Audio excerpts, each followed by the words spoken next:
పుట్టినింటి కాపురం చెయ్యనన్నది, అత్త తెచ్చిన కొత్త చీర కట్టనన్నది, మామ తెచ్చిన మల్లె పూలు పెట్టనన్నది, మామ చేత మొట్టకాయ తింటానన్నది.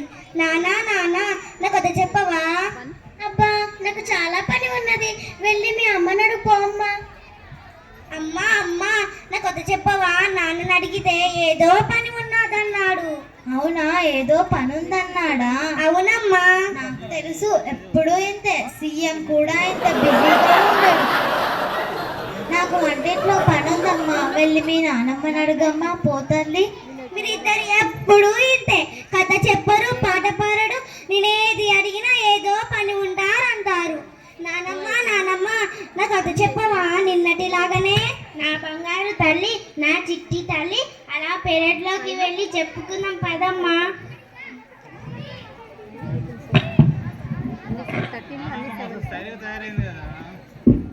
ఏంటి ఏదో పాచిపోయిన వాసన వస్తుంది?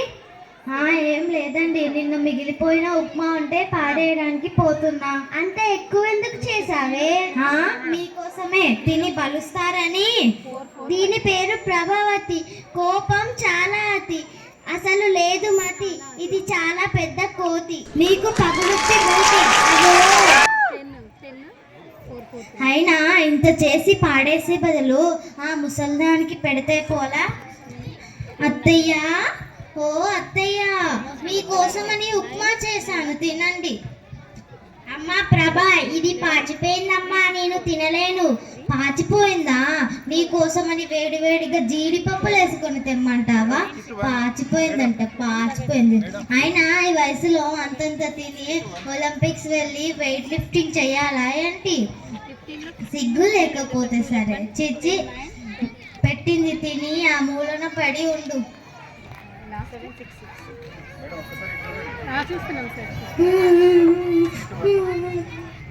ఇప్పుడు నీకేమైందే? ఇంకా ఏం కావాలండి? మీరు పొద్దున పోతారు, పాప స్కూల్కు పోతుంది, మీరు వచ్చేదాకా ఆ ముసలిదానికి సేవలు చేస్తూ ఉండాలి. అంత గొప్ప సేవలు ఏం చేసావే? ఏం చేశానో మీకు చెప్పాలా ఏంటి? చెప్పకపోతే అర్థం చేసుకోలేరు. ఇప్పుడు నన్ను ఏం చేయమంటావు చెప్పు. ఇంట్లో నేనన్నా ఉండాలి, ఆ ముసలిదన్నా ఉండాలి, ఇప్పుడే చెప్పండి. ఆ ముసలిది మాత్రం ఇంట్లో వద్దు, ప్రతి ఊరిలో ఉన్నాయిగా వృద్ధాశ్రమాలు, ఎక్కడో ఒక చోట చేర్చండి. ఆమె ఈ వయసులో ఎక్కడికి వెళ్తుందే? ఎక్కడికైనా పంపండి, ఆ ముసలిది మాత్రం ఇంట్లో వద్దు, ప్రతి ఊరిలో వృద్ధాశ్రమాలు ఉన్నాయిగా, ఎక్కడో ఒక చోట చేర్చండి. చేస్తున్నాలే. ఇప్పుడే చేయండి. హలో, వరంగల్ వృద్ధాశ్రమమా అండి? ఒక ముసలావిడను మీ ఆశ్రమంలో చేర్పించాలనుకుంటున్నాము. ఆవిడ మా అమ్మనేనండి. అనాథలు మాత్రమే చేర్పించుకుంటారట్లే. అనాథనే చెప్పండి. చేస్తున్నా, వేరే ఊరికి చేయండి. హలో, వరంగల్ వృద్ధాశ్రమమా అండి? ఒక ముసలావిడను మీ ఆశ్రమంలో చేర్పించాలనుకుంటున్నాము. ఆమెకు ఎవరు లేరండి, రేపు రమ్మంటారా? సరేనండి. ఇవాళే వస్తున్నామని చెప్పండి. ఏం చెప్పాలో కూడా చేత కాదు, చిచ్చి.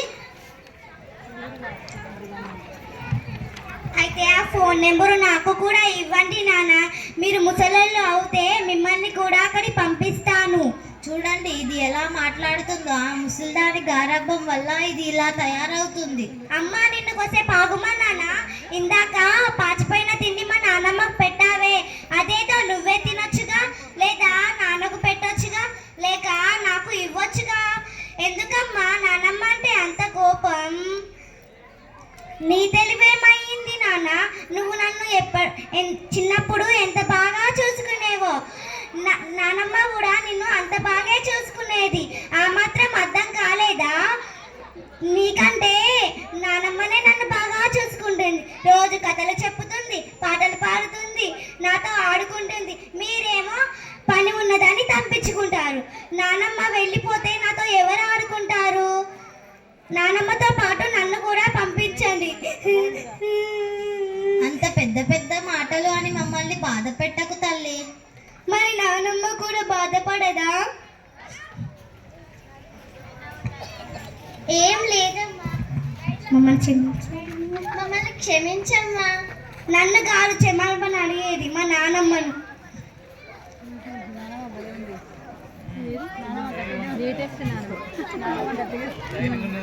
మమ్మల్ని క్షమించండి అత్తయ్య. తెలుసుకోలేకపోయా. Very good. లేవండి లేవండి. మిమ్మల్ని క్షమించింది మా నానమ్మ. మా నానమ్మ బంగారు కొండ.